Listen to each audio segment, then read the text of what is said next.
10 guarantee की घोषणा की है, आपका इस पर प्रतिक्रिया चाहेंगे? देखिए, केजरीवाल जी पुराने कलाकार हैं। इनफैक्ट ये जो कलाकार शब्द है ना, उनके लिए जरा ज्यादा सॉफ्ट है। एक तरीके से देखा जाए, केजरीवाल जी बहुत बड़े फ्रॉड है।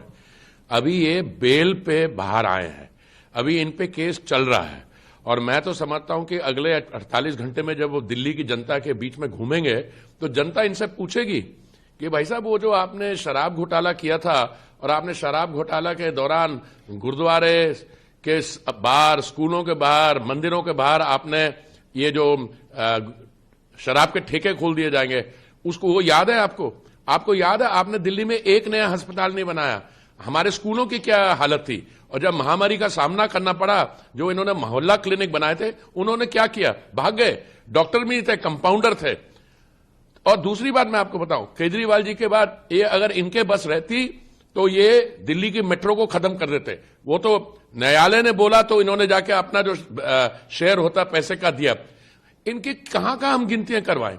इन्होंने पिछले जो इनका समय है दिल्ली में, इन्होंने दिल्ली को बर्बाद करने में कोई कसर नहीं छोड़ी अपनी तरफ से।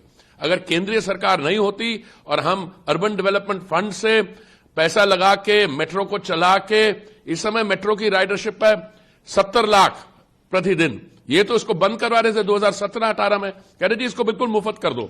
अभी भी ये 24 घंटे की मुफ्त बिजली देश भर में देना चाह रहे हैं। आप देखिए, जहां पे 300 यूनिट मुफ्त देते हैं, वहां पे क्या स्थिति है, वो स्टेट्स का क्या हाल है।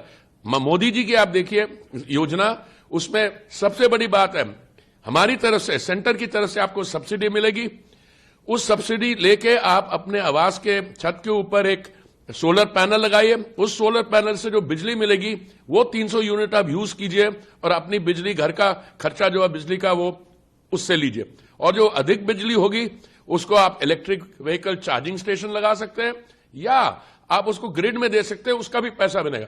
तो केजरीवाल जी जो है, अभी मुझे लगता है बाकियों की भविष्यवाणी कर रहे हैं कि उस पार्टी में ये होगा। अपना बताइए, आप तो अभी 50 दिन रह के 20 दिन में के बाद वापस जाने वाले हैं, तो आपकी पार्टी में क्या होगा? भाभी जी को लाएंगे आप? भाभी जी के नेतृत्व की तैयारी कर रहे हैं, क्योंकि आपने तो किसी चीज से जिम्मेवारी लेने की बंद कर दी।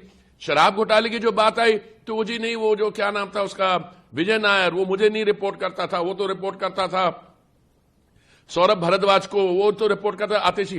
तो दिल्ली हाईकोर्ट के जज साहिबा ने कहा, ये छोड़िए individual chief minister, as the convener of the Aam Aadmi Party, you sought and you received kickback, and that proceeds of crime went into the Goa lake. तो केजरीवाल जी तो मुंह दिखाने लायक नहीं है इस समय। आके थोड़ा सा उसको इंडिया अलायंस की बात करें, अच्छा परिवारवाद की बात करें। अगर भाभी जी को आप अपना वेतन देते हैं तो ये क्या, ये डेमोक्रेसी है? और उसके अलावा मुझे ये पूछिए, आपके यहाँ लोग छोड़ क्यों गए, क्यों छोड़ना चाह रहे हैं?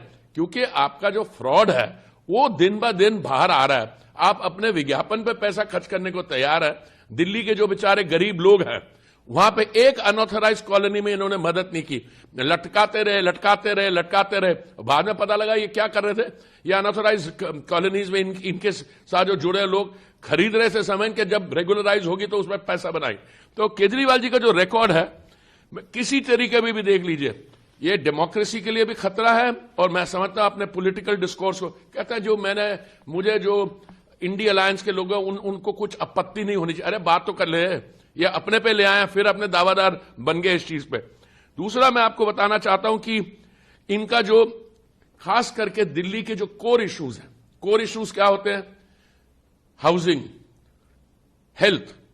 इन्होंने जो केंद्र की अच्छी योजना है उनको ही लागू नहीं किया, और मेट्रो को बंद करवाने जा रहे थे। ये तो सेंट्रल गवर्नमेंट अड़ी रही, इसलिए हमने दिल्ली को बचा लिया और दिल्ली को आगे ले जाएंगे। इनके केजरीवाल जी का एक स्टार्टअप था पॉलिटिकल, जो बना था कि हम भ्रष्टाचार के विरुद्ध आंदोलन करेंगे, मैं कभी राजनीति में नहीं आऊंगा, जब आ गए तो मैं आम आदमी की राजनीति करूंगा, मैं मफलर पहनूंगा, मेरी गाड़ी वैगन आर की फ्रंट सीट में बैठूंगा, मेरी गाड़ी के ऊपर लाल बत्ती नहीं होगी।